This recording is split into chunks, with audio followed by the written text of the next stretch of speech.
พี่น้องเอ้ยกราบทักทายสบายดีสวัสดีเด้อพ่อแม่พี่น้องหมดสู่คู่สู่คนเป็นยังไงเนาะฟังลาวฟังไทยต่างประเทศกันยินดีต้อนรับเข้าสู่สองบ้านนึงคือเก่าคือเดิมพ่อแม่พี่น้องเอ้ยเนาะมื้อนี้ก็ยังอยู่บ้านน้องกระเดยพี่น้องเอ้ยเนาะสบายเด้อโดยยังสืบต่อนี่แหละห้องน้องห้องน้ำพี่น้องเอ้ยเนาะจังได๋ก็สิกลับแล้วเพราะว่าปูนยังอยู่แต่ว่าทรายนี่สิโบกกับกระเทินพี่น้องเนาะก็เลยว่ามื้ออื่นพุ่นแหละมื้ออื่นถ้าว่าบ่ได้ไปไสว่าน้องบ่ได้ตีเขาก็สิว่าสิมาสืบต่อภารกิจพี่น้องเนาะอันว่าตีก็คันบ่ได้ตีก็คือเก่าแล้วเพราะว่ารถบ่มีต้องได้รอท่ารถเบานุ่งพี่น้องรถตอกๆคั่นแหละรอท่าตอนแล้วจึงว่าสิมาเฮ็ดต่อพี่น้องเนาะห้องน้องน้ำพอแล้วหมดแล้วนี่ก็เบิ่งนี่ก็ตัวนี้พอแล้วฉันพอได้ใส่นั่นพี่น้องเบิ่งนี่ก็แล้วนี่ถือว่าปิดซิดหมดแล้วพี่น้องเนาะบัดนั้นจึงได้ก่อตัวนี้ขึ้นไปนิดนึงทับหัวยังขึ้นมานี่พี่น้องเนาะสบายดีบ่โกเด้อโอ้ยสบายดีเด้อเรียบร้อยครึ่งนึงมือละนิดละหน่อยแล้วเนาะนิดละหน่อยแล้วตรงเลยสบายดีโดยเฮ็ดหยังบาดนี่ตั้มโอ้เลี้ยงบ่เลี้ยงเก็บกาแฟบ่สงสัยน้องเราเลี้ยงนะนี่เก็บกาแฟบ้านนี่บ่มันเลี้ยงบ่นี่บ่ส้มตำเอาใส่น้องที่ประจันเด้ลงมาเด้อพี่น้องเอ้ยซื้อส้มตำเพิ่นว่าให้น้องๆเพิ่นกินพี่น้องเนาะเพราะว่ากินมื้อนั้นกินเสสวนทางผู้ใหญ่เพิ่นตัวนี้เบาน้องเองพี่น้องผู้ใหญ่เพิ่นมื้อนั้นเนาะแซ่บบ่ก็เลยแซ่บกินต่อยบ่ตะแลงโดยไผกินกับไผกินกับไอ้อ้ำแล้วก็ไอ้บงโอ้อำพรบ่ได้กินนั่งเบิ่งเจ้าบ่ได้ถ่ายคลิปบ่ถ่ายได้คือบ่เห็นลงคลิปน้องที่ประจันมาเด้อมาบอกโกไอ้บอกโกสินั่นออกไปพุ่นนี่ได้พี่น้องเพิ่นนี่ไปหาน้องอภรอีกแหละไปซอยพุ่นแหละนัดกันแล้วเด้บาสิยืดลังนี่แหละไปนำไปเดี๋ยวแล้วไปนำไปบ่กินกาแฟไปถ่ายคลิปเด้จากคลิป1 2คลิปถ่ายคลิปแล้วก็แบกกาแฟซอยบ่ยังดอกแบกได้ติเนาะแลของเงี้ยบ่ได้ดอกของของเงี้ยแกลองไปเบิ่งกันน้องที่ประจันมาเด้อพี่น้องเอ้ยนี่ยังพันเห็นดีบ่เคยเห็นน้องพอดบ่ไปแล้วตำพี่น้องแล้วตำเรียบร้อยนี่ผู้บ่าวโสดอันนี้โสดบ่โสดเด้มาเด้อพี่น้องเด้อใช้ไอ้จองน้องพรบ่ถามก่อนได้เว้ยน้องพรโสดอยู่บ่ฮะน้องพรบ่มาเด้อพี่น้องจะได้อกหักอยู่เด้พี่น้องเอ้ยอกหักคือเบอร์ตูนบ่กระเด้ยมาเต้มาตั้งมือมาผู้ที่งามซั่นนี่บ่เผ็ด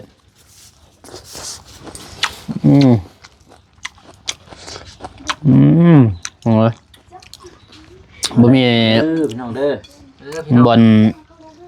ยังเกินว่า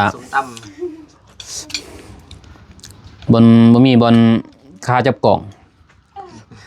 งฮักซ้ำเบาตูนเฮ็ดจับจะดิแม่ก็สั่นคามก็ยังเฮือมใครอยากได้คามันตะหาลุ่มนึงเพราะว่าสิเนียบใส่อันก็ได้แล้วค่อยสิเอาโตอันนึงโตคานบ่ก็นำนั่นเด้ตุ่มฮักบ่ฮะตุ่มฮักบ่ตุ่มมันฮักคามันมุนบ่น้ำเบาตูนนั่นเด้ก็คือตกกันสันนะครับกันสันยังตอนนั้นยังใส่แต่ว่าย่ำพ้นนี่ใส่ไม่ได้พี่น้อง เบิ้งที่ลองเอาค่ะตัวนั้นมาเกะใส่แข้งข่อยมาที่ท้องคนฮะ เร็วไปเด้อมาพี่น้องเอ้ยนำกัน เบิดอ๋อ ครั้งแรกได้กินแต่มายังไม่ได้กินนี่ ยก ไปผู้บ่าวบ่ ยกบ่แม่น อืม ยก อีก มาเองมาปะเอ้ยเป็นจังชื่อเอาเป็นจังละแม่ ผู้บ่าวอย่าบ่วงเป็นบ่สด บาดไปได้ คืนมาตัก เกินบ่ คืนผู้บ่าวไปตัก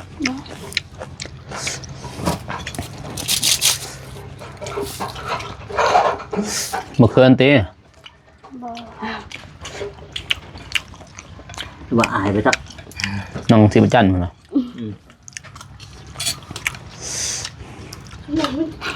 บ่วนก็ว่าอยู่เออ FC บอกให้ทายน้องสิบจันทร์กินแนว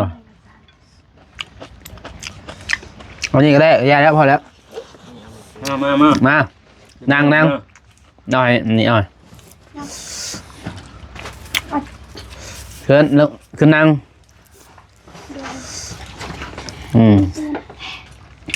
ตีนเปื้อน โดยอยู่บ่ม่วน โอ้ตีนป่วนอยู่บ่ม่วน โดย ตีนเปื่อนอยู่บ่ม่วนอยู่บ่ม่วนเพิ่นว่าพี่น้องเอ้ยยึดนาลิน้องที่ประจันสิยังก็อยู่บ่ม่วนเนาะ โดย เคยกินบ่ เคย ไปซื้อบ่ กินอยู่ห้าน ไปกินอยู่ห้าน โดย กับไผน้องก็เด้ย บ่ เคยไปบ่ โดย อืมห้านเปิดใหม่บ่ โดย แซ่บเด้เนาะหลายอีกหลายพี่น้อง 30,000 อืม ได้เติมเลย 30,000เนาะ โดย กินอะไรเผาใหญ่จอยอะไร บ่อยากตุ้ย บ่อยากตุ้ยอีก โดย บ่อยากตุ้ยบ่อยากสูงนี่อยากเตี้ยแม่นบ่ โดย เท้าไว้เพิ่นน่ะสูงเจ้าเห็นไผเฒ่าคนสูงเฒ่าไว้ไผฮอดเวลาก็เฒ่าแล้วยินบ่เนาะฮอดเวลาสิเฒ่าก็เฒ่าแล้วมันบ่ได้เลือกดอกคนสูงคนต่ำน้องเอ้ยเนาะ โดย อืม บางคนอื่นตอตี้หันนั้นเห็นโดนขยองทันเท่า บ่ทันเฒ่าเห็นไผ โดยจะอยู่อันไล่ แต่ว่าบ่เฒ่า โดย น้องก็ได้16 ปี แต่คนอื่นก็สู้อายุน้อยอันเท่า สร้างพี่น้องไงเนาะถือความหนองมาจัก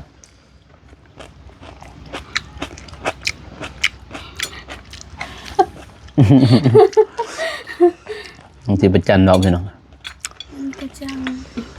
เป็นไหนน่ะ โดย บ่ได้เมื่อยามบ้านบ่แต่มานี่ บ่โดนเลย แต่มาเลยบ่ทันไปยามเทื่อ บ่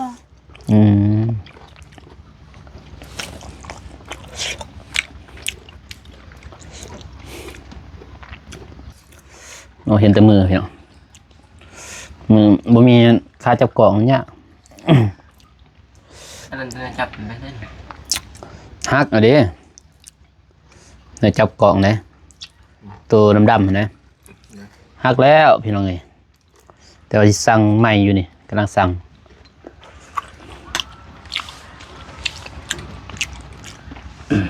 อันบ่มีตอนนั้นบ่ได้เลย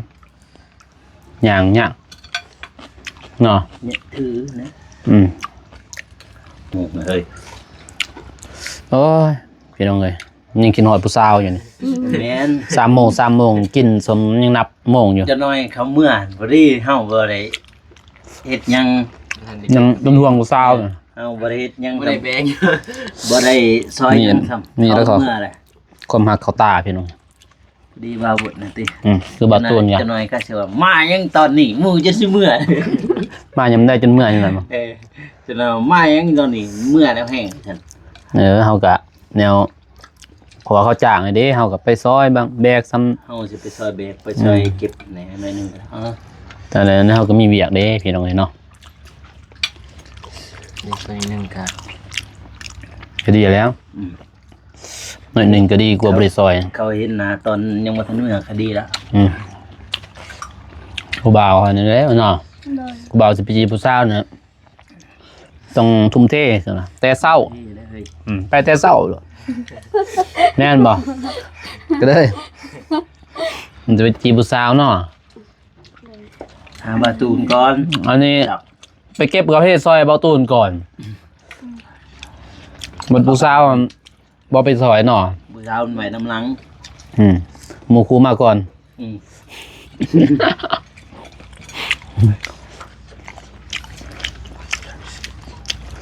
ซอยบาตูนก่อน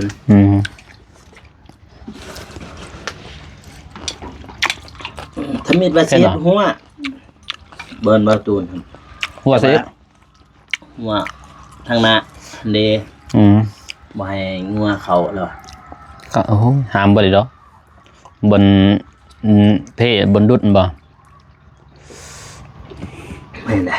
มองนั่นแหละบ่ให้งัวเข้าไปหรอ บอกเขาส่วนเพลง เข้าแล้วแต่ว่าเขาย่ำนี่เขากับนั่นอยู่เขาจับอยู่ เขาอะไรก็เขา ไปบ่ก็เลยไปปั่นเขาอ่านหมื่น ไป เซลรถย่างเก่า รถที่พนักที่สมบูรณ์ จะมีรถทีบบ่ฮะ มี รถทีมมีบ่ บ่ ทำทางหอดท่าแตงไปแต่7 โมงหอดถึง8 คาจะบ่ลอยบ่ เพราะว่าไปรัดอายุบันโกงเนาะ ให้ยุตอนลงข่อย ลงข่อยไปลงข่อยบันโกงไปว่าบัดขึ้นมาดิเจ้า มันเพื่อนอีกแล้ว มีแต่ข่อยเว้ย แต่ว่าน้องเพิ่นอยากไปพี่น้อยแต่ว่าบ่มีรถบ่าวน้องมันมีรถใหญ่รถยังรับเอาเนาะสำบายแม่นบ่นี่บ่มีรถจักรคันเดียวเอาสอนผู้หนึงยังผู้หนึงหลาก3บ่ได้ดอกพี่น้องเนาะมื้อนั้นไปเก็บกาแฟเราตูนลาก3นี่เนาะ โดย มาทำบ่ ใครละเอาตุน ปลา น้องก็เลยที่ประจันขี่น้ำค้อยหลาก3 เอาตุนน้องบ้อง ผู้เพิ่นบ่ให้น้องที่ประจันขี่นำ บ่ล่ามบ่อยากขี่กลาง เอาขี่กลางๆยังอีกเจ้าก็อยู่ยืนถ่ายเพื่อสิให้เจ้านั่งกลางผู้บ่าวกับผู้สาวก่อน เจ้าก็ขึ้นก่อนเนาะ ๆ นั่งก็เลย ต้องบ่ก็นั่งกลางๆแต่ล่ามบ่อยากนั่ง ให้นั่งครึ่งกลาง บ่อยาก เพิ่นบอกให้เจ้านั่งครึ่งกลาง ด้วย เจ้าตัวน้อยเด้นะ บ่ได้แล้วเว้ยว่าเจ้าก็ว่าบ่ได้แล้วเอ้ยจังหน่อย ล่ามจะว่าบ่ บ่น้อย ให้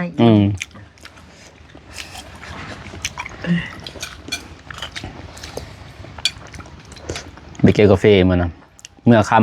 ำเมื่อเนาะแซ่บแล้วตัวนี้ก็เลย ทดิน มันบ่กินตัวนั้นบ่แซ่บ ทดินบด ตำเองบ่กินตำหนึ่งบ่ฮะกินมื้อหนึงตำเองบ่ ที่ต่ำตอนไหนละเบา เอามื้อหนึง มือนั้น ข้าวปุ้นกินกับข้าว ๆซื้อเอา ไปซื้อกัน โดย ย่างเอา เพราะตอนนั้นหันบ่ได้ตำแบบซื้อแต่แบบเหงื่อ โอ้ซื้ออยู่ห้านหั่น โดย ห้านอิหยัง มันสวัสดได้ไก่หึดไก่บ้านอยู่บ้านนี่ อยู่บ่ได้ อยู่บ้านอันเดียวเราไทย คนในบ้านบ่ โดย มีบ่ นี้เราขายถุง10,000 ทง10,000ลายบ่ ได้ สิไปบ่สิไปหรือบ่ นี่หาเพิ่นนี่ ไป 4 โมงบ่เขาเลิกเนาะก็ได้ โดย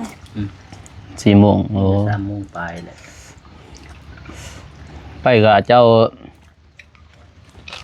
โทรศัพท์นั่นแหละบ่ถ่ายแจ้งอยู่บ่ เอาน้ำข่อยก็ได้ มันบุกคือเลย เอาน้ำข่อยก็ได้ ได้ป่ะ ได้ เอา จะไป ของหันแล้วเมื่อหันมันโหลดใส่ของเพิ่นก็ได้ใส่ของเจ้าก็ได้มีแต่โหลด DJI จวดคราวเดียวมันส่งให้คราวเดียว เป็นรถเยื่อนบ่หรือรถอยู่ เรายื่นเจ้าก็ได้อยู่ใส่ก็ได้ จะก็ไปส่ง คราวเดียว ส่ง คราวเดียว ถ้าจะสิออกเมื่อก่อนก็ได้ บ่ได้ค่อยออกกับเพิ่นแล้วก็ส่งเพิ่นอยู่ โอเค เพื่อนหมด ไปก่อนแล้ว อีโนครับ กินนะ อีวิวไปนี่จะโดนฮอนดันเขา กินหอดผู้สาวเลย เขาว่าเอ้ามายังตัวนี้อีบาวุ่นน่ะเด้ ก็ถ่ายเลยจับกล่องถ่ายเลยจังมันบ่ซ่า ไปไปเลยเด้ เอากล่องถ่ายเลยจังบ่ซ่าแบบทากันอ่ะมื้อนี้ถ่ายเจ้าถ่ายดิอย่าบ่มันสิซ่าไปหน่อยมันค้ำไปเลยนี่จับ2หน่วยไปเลยโลด4ใส่กันเลยก็เดกันเลย อีไปเลยนะ ทำมันตามนี้อ๋อเดี๋ยวเอาเลย ไปได้ ให้มันไปก่อน ไปกันได้ไหม โอ ไป เค ไป สวนน้องอำพรได้พี่น้องนี่พาเพิ่นไปนี่ บ่เคยเห็น ไปซอย ก่อนอีก ไปเบิ่ง เอื่อยได้เจอจะได้เอื่อยนะ ไปซอยเพิ่นนี่แหละ แสดง เศร้าบ่ ว่ามันเศร้า 20 ปีกับน้องนี่21 เอ็ด จักได้ฮัมบูเอ้ย เกิดน้องก็ได้ ไป เจ้าเลย โอเค เดินทางปลอดภัยเด้อ โดย คอยไปคอยมาเด้อ เจอกัน โอเค ไปส่งอยู่เฮือนเลย ส่งเพื่อนเลย ไม่ ค ตาม นดังอีก คนดังอีกในอันนี้ บอกวิธีเพิ่นทายแน่แนะนำแน่เพิ่นสิเคินเบานุ่งพี่น้องเอ้ยเบาสายเพิ่น เพราะว่าเพิ่น ไปเกินน้องอำพรอีก เจ้าก็ทายเลยให้เบาโก้ก็เว้าเลยเจ้าก็ทายเลยเซฟๆไปในนั้นแหละเบาตูนตะกี้ก็นั่นแหละบ่ได้ทายดอกคือเบาโก้กันตะกี้บ่ได้ทายให้บางทีเว้าเพิ่นก็ทายเลยนั่นน่ะพึกเองแม่นบ่คอยพึกคอยย่างนั่นแหละ ไปเลยแล้ว ฝากติดตามเพิ่นแน่พี่น้องเอ้ยเนาะเอา กินนานๆจะไปกินนาน เอาลงได้ตอนนั้นจะได้อายก็สิออกเลยไปเลยไปพี่น้องเอ้ยเบาโกกับเบาสายสแนลเพิ่นออกไปนั่นก่อนพี่น้องเอ้ยเนาะไปซอยเก็บกาแฟน้องอภรก่อนเพิ่นหาประสบการณ์ก่อนพี่น้องเอ้ยเนาะให้เบาสายเพิ่นเบานุ่งกะอยู่กับน้องก็เลยน้องเทพจันทร์เนาะ โดย จะหน่อยอายกับสิกลับคือกันนั่นแหละคำพี่น้องเอ้ยเนาะอัปเดตหน่อยหนึงให้พ่อแม่พี่น้องเบิ่งก็กลับกินกับพอดีหมดแซ่บอีหลีเนาะ โดย แซ่บคักแซ่บแน่พี่น้องเอ้ย แซ่บตัวนี้ นี่ได้น้ำซุปอันนี้เอา ตัวนี้บ่แซ่บ เป็นยังบ่แซ่บเจ้าตี้ตัวนี้เอานี่เห็นบ่ในบ่าวตี้มันก็แซ่บแม่นบ่นี่ตัวนี้เล็กตัวนัวแซ่บบ่มันนัวจะตี้เบิ่งเอาตี้ในบ่าวโกบ่ตี้มันบ่าวโกกินเลยดิคอยไปเด้อคอยไป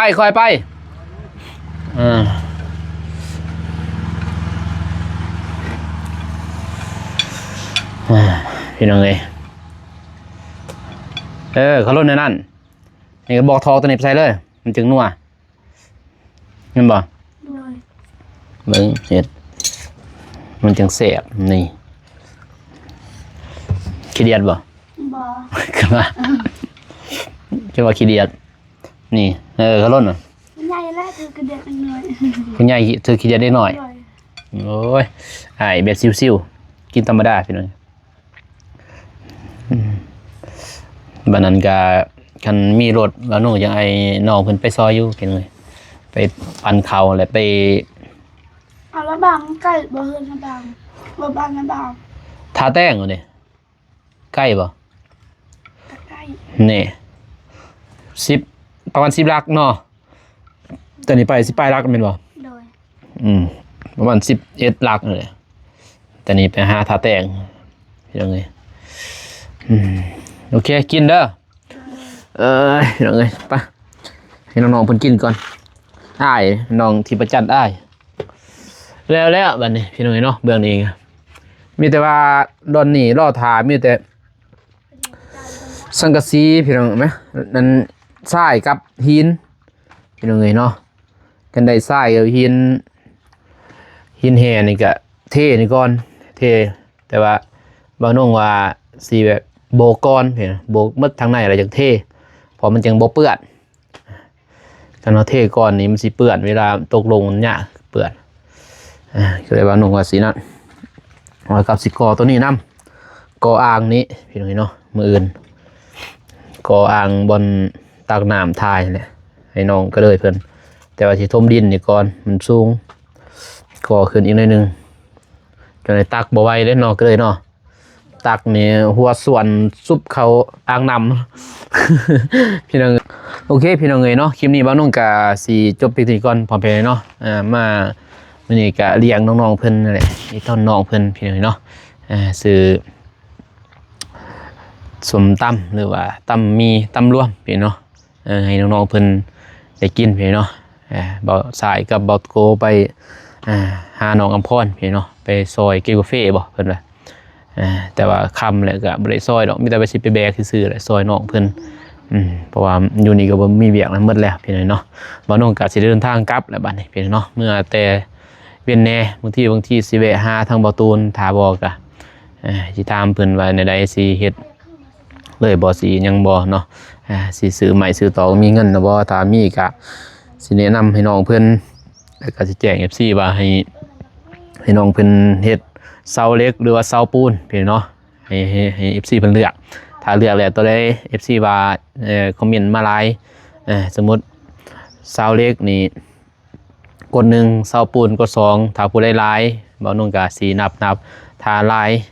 ผู้ใดกดหลายก็สิเอาเสานั้นพี่น้องเอ้ยเนาะให้น้องเพิ่นซื้อไว้ก็ดีคือกันพี่น้องเนาะถ้ามีเงินยังเหลือในการที่ทางผู้ใหญ่เพิ่นซอยเหลือซื้อไว้ถ้าว่าซื้อเล็กก็ซื้อไว้อยู่ในเฮือนพี่เนาะถ้ามีงบมีเงินก็สืบต่อเฮ็ดต่อได้ตอนมีเงินซำนี้เฮาก็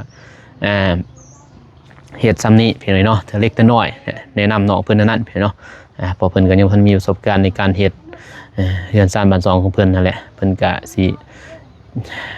บ่มีพี่น้องเนาะว่าน้องก็จะแนะนำให้น้องเพิ่นเพราะว่าเพิ่นก็ถ้าว่ามีเพิ่นก็สิโทรหาดอกเพิ่นว่าเนาะที่ทำบ่าวนุ่งนั่นแหละเป็นที่ปรึกษาเพิ่นพี่เนาะสำหรับน้องๆเพิ่นบ่าวนุ่งก็ยินดีพี่น้องเนาะเอาคลิปนี้บ่าวนุ่งก็ขอจบเพียงเท่านี้ก่อนพร้อมไปเนาะขอขอบใจขอบคุณทางผู้ใหญ่ใจบุญ FC ทุกท่านที่เข้ามาเบิ่งมาชมพี่เนาะคลิปบ่าวนุ่งแต่จนจบคลิปก็ขอให้ FC ทุกท่านและผู้ใหญ่ใจบุญทุกท่านจงมีแต่ความสุขความเจริญนอนให้ได้เงินหมื่นตื่นให้ได้เงินแสนแบนมือมาได้แก้วมานี่โสดโทษหายอย่าได้มาเบียดเบียนเสนียดจังได้ก็อย่าได้มาไก่เด้อเนาะมีแต่สุขมีตลาดมีตำมีแต่รวยสุขภาพร่างกายแข็งแรงพี่เนาะพบกันใหม่คลิปหน้าพี่เนาะคลิปนี้ขอกล่าวคำว่าสบายดีพี่น้องไปบ๊ายบาย